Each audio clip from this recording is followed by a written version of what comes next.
আসসালামু আলাইকুম প্রিয় দর্শক, আশা করি সবাই অনেক ভালো আছেন। আজকে আরও একটি নতুন রেসিপি নিয়ে হাজির হলাম আপনাদের মাঝে। আমি আবারও সোনালি কিংবা লেয়ার, ব্রয়লার কিংবা দেশি যে কোনো ধরনের মুরগি রান্না করতে পারবেন আমার রেসিপিটি ফলো করলে। পুরো রেসিপিটি দেখার জন্য আপনাদের অনুরোধ রইল। আশা রাখি আমার ভিডিওটি অবশ্যই প্রবাসী বা নতুন রাঁধুনিদের জন্য উপকারে আসবে। তাহলে জেনে নেওয়া যাক দেশি মুরগির আজকের এই রেসিপিটা। প্রথমে এখানে আমি 2 কেজি ওজনের একটি মোরগ নিয়ে নিয়েছিলাম, ভালোভাবে পরিষ্কার করে কেটে নিয়েছি। চুলায় একটি প্যান বসিয়ে দিব। প্যানে পরিমাণ মতো তেল দিয়ে দিব 1 টেবিল চামচ রসুন বাটা, 1 টেবিল চামচ আদা বাটা, 1 কাপ পরিমাণ পেঁয়াজের পেস্ট,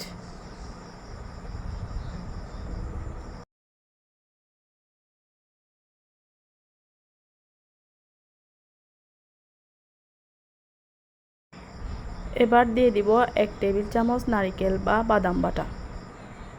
আপনাদের হাতের কাছে না থাকলে এটা স্কিপ করতে পারেন। এটা অবশ্যই দেশি মুরগির স্বাদটাকে স্ট্রং করার জন্য দিয়েছিলাম। আমি দিয়ে দিচ্ছি 2 চা চামচ হলুদ গুঁড়া, 2 চা চামচ ধনিয়ার গুঁড়া, 1 চা চামচ ভাজা জিরার গুঁড়া, রাঁধুনি রেডিমিক্স মুরগির মাংসের মশলা দিয়ে দিব 4 চা চামচ। সবার শেষে দিয়ে দিচ্ছি মরিচের গুঁড়ো 1.5 টেবিল চামচ। মরিচের গুঁড়োটা আপনারা বুঝে শুনে দিবেন আপনাদের মরিচের ঝাল অনুযায়ী।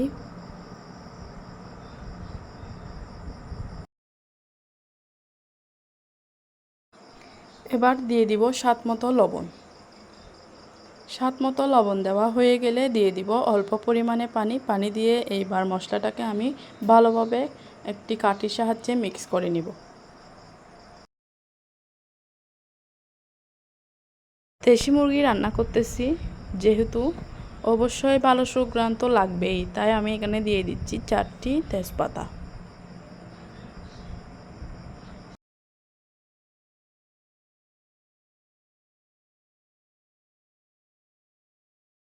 আর এগুলোকে আমি কিছুক্ষণ আলতোভাবে নেড়ে চেড়ে ভালোভাবে কষিয়ে নিব। মশলাটা যতক্ষণ কষাবেন রান্নার স্বাদ ততই বাড়বে। যতক্ষণ না উপরে তেল ভেসে আসছে ততক্ষণই আমি ভালোভাবে রান্না করে নিব এই গ্রেভিটা। এবার দিয়ে দিচ্ছি আধা কাপ পরিমাণ জাল করা গরুর দুধ। প্রতিবারের মতন এবারও বলে দিচ্ছি, যারা আমার চ্যানেলে নতুন সদস্য তারা অবশ্যই আমার চ্যানেলটি সাবস্ক্রাইব করে পাশে থাকবেন। যারা সাবস্ক্রাইব করেছেন তাদেরকে অসংখ্য ধন্যবাদ। আর আমার চ্যানেলটির ভিডিও যদি ভালো লেগে থাকে আপনাদের অবশ্যই কমেন্ট করবেন, লাইক দিবেন, শেয়ার করবেন আপনার বন্ধুবান্ধবদের সাথে। এর মধ্যে গ্রেভিটা ভালোভাবে কষে গিয়েছে। এবার আমি একে একে সব মাংসের টুকরো দিয়ে দিব। একে একে সব মাংসর পিস দেওয়া হয়ে গেলে এবার মাংসগুলোকে আমি গ্রেভির সাথে মিক্স করে নিব, যাতে মাংসের সাথে গ্রেভিটা মিক্স হয়ে যায় ভালোভাবে। এই পর্যায়ে চুলাটা অল্প আঁচে রাখবেন, না হয় পড়ে যাওয়ার সম্ভাবনা থাকবে। ও হ্যাঁ, আরেকটি কথা, যাদের হাতের কাছে রেডিমিক্স মাংসের মশলা থাকে তারা অবশ্যই 2 টুকরো দারুচিনি, 3টি এলাচ, 2-1টি লবঙ্গ, 2-1টি গোলমরিচ দিয়ে দিবেন।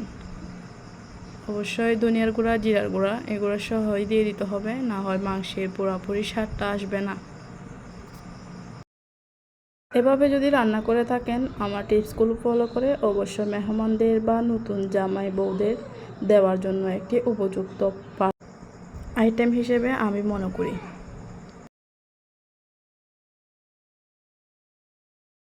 এখন আমি ঢাকনার ছিদ্রটাকে অফ করে দিয়ে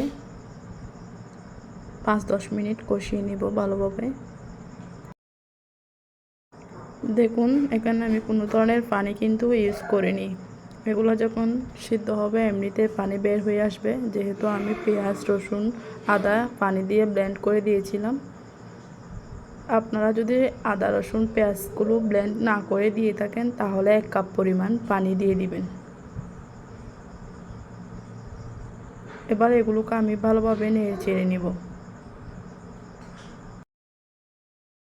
আমি যেহেতু এটা দেশি মুরগির ভুনা রান্না করতেছি তাই পানিটা কম দিয়েছিলাম।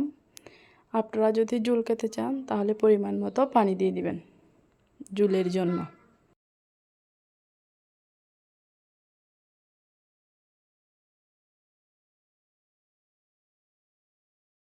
আবারও ঢাকনা ছিদ্রটি অফ করে আমি এখানে প্রায় 25 মিনিটের মতন মাংসগুলো ভালোভাবে রান্না করে নিয়ে দিব।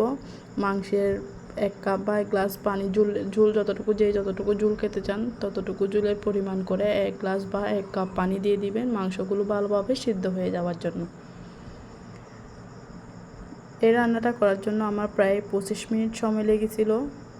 মাংসগুলো কষানোর পরে 25 মিনিট রান্না করে নিয়েছি।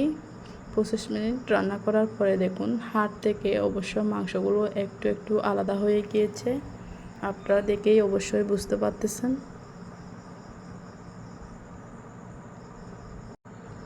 এই পর্যায়ে আমি আবারও চুলোর আঁচটা লো করে দেব একদম, যাতে ঝোলগুলো শুকিয়ে না যায়, মাংসটাও পুরোপুরি সিদ্ধ হয়ে যায়।